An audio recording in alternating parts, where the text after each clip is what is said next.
여러분, 긍휼의 삶을 살고 계십니까? 긍휼이 많으신 그 하나님의 성품을 담아서 오늘도 긍휼한 삶을 살기를 바랍니다. 하루에 한 장 말씀의 이해를 돕는 디딤 말씀의 조정현 목사입니다. 바울은 한 걸음 더 나아가 자신이 그리스도의 복음을 전한 이방인들이 하나님의 백성 되게 하는 것이 오히려 이스라엘을 구원하는 길이라고 주장을 합니다. 이스라엘은 자신들이 하나님의 백성이라고 생각하면서도 올바른 지식을 따르지 않았고 하나님께 복종하지도 않았습니다. 모세는 율법을 지키는 것이 생명을 획득하는 수단이라고 주장하지도 않았습니다. 다만 율법은 언약 백성이 어떻게 살아야 하는지를 말해줄 뿐입니다. 바울은 신명기 30장 11절부터 14절까지의 말씀을 인용하면서 하나님은 인간으로서 불가능한 것을 요구하지 않으셨음을 상기시킵니다. 하나님의 뜻을 행하는 것은 내 입에 있으며 내 마음에 있다고 하셨으니 이 믿음을 요청하는 말씀이라는 것을 말씀하십니다.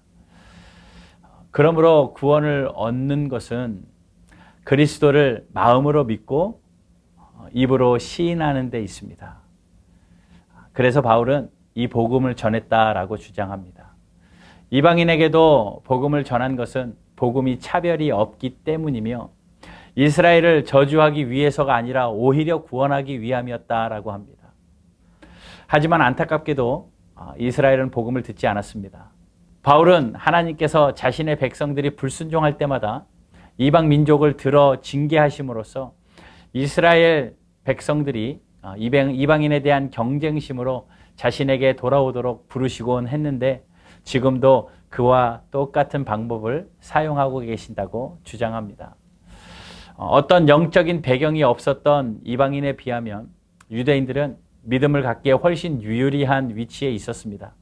하지만 온종일 손을 내미시며 구원으로 초청하시는 하나님의 사랑 앞에 그들은 이방인에 대한 배타적인 태도로 일관하며 아집만 부렸습니다. 결국 유대인들은 믿음을 갖지 못한 것이 아니라 스스로 거부했던 겁니다. 사랑하는 여러분, 이 말씀을 받고 우리가 하루를 살 때에 구원하시기 위해 온종일 손을 내미시는 하나님의 사랑을 전해야 합니다. 여러분 주변에 혹 그것을 거부하는 자가 있다 할지라도 그 하나님의 인내하심이 우리 가운데 있어 그 사랑으로 온전히 그 복음을 전해내는 하루로 헌신하는 삶이 되시기를 바랍니다. 오늘도 승리하십시오. 오늘도 사랑하십시오.